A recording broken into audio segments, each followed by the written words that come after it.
Bonjour frères et sœurs, je m'appelle Virginia. Nous sommes aujourd'hui le lundi 6 mars 2023. Donc d'abord, je vais présenter l'évangile qui se trouve au 1er Corinthiens 15, 3 et 4.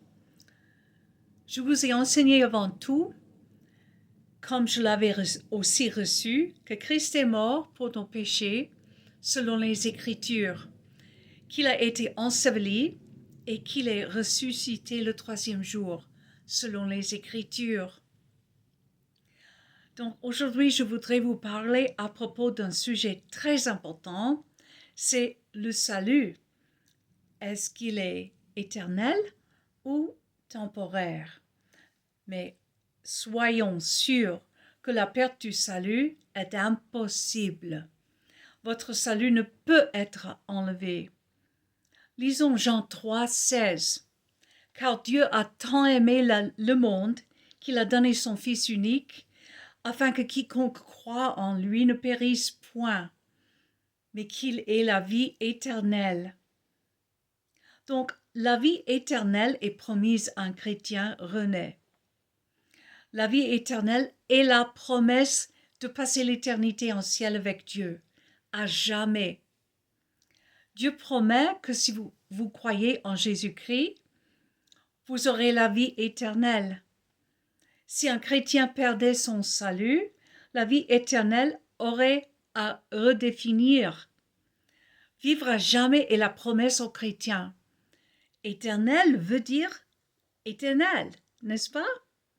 Oui, sans doute. Un chrétien est marqué par Dieu et est scellé par le Saint-Esprit. Lisons Éphésiens 1, 13 à 14. En lui, vous aussi, après avoir entendu la parole de la vérité, l'évangile de votre salut, en lui, vous avez cru et vous avez été scellés du Saint-Esprit qui avait été promis, lequel est un gage de notre héritage pour la rédemption de ceux que Dieu s'est acquis, à la louange de sa gloire. Donc, au moment de la vraie foi, le nouveau chrétien est marqué et scellé avec le Saint-Esprit, qui leur est promis comme l'argent sérieux afin de garantir l'héritage célestiel. Le résultat final est que la gloire de Dieu est louée. Afin qu'un chrétien perde son salut, Dieu aurait à effacer la marque, retirer le Saint-Esprit, annuler l'argent sérieux, briser sa promesse, revoquer la garantie, garder l'héritage, renoncer à la louange et diminuer sa gloire. Bon, voilà la question, la vraie question. Est-ce que vous avez cru en vérité? Vous êtes sauvés en vérité? Examinez les fruits de votre arbre. Donc votre salut ne peut pas être enlevé de vous. Regardons le Fils prodigue.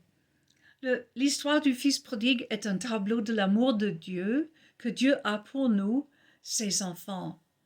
L'amour de Dieu pour nous ne dépend pas de notre fidélité.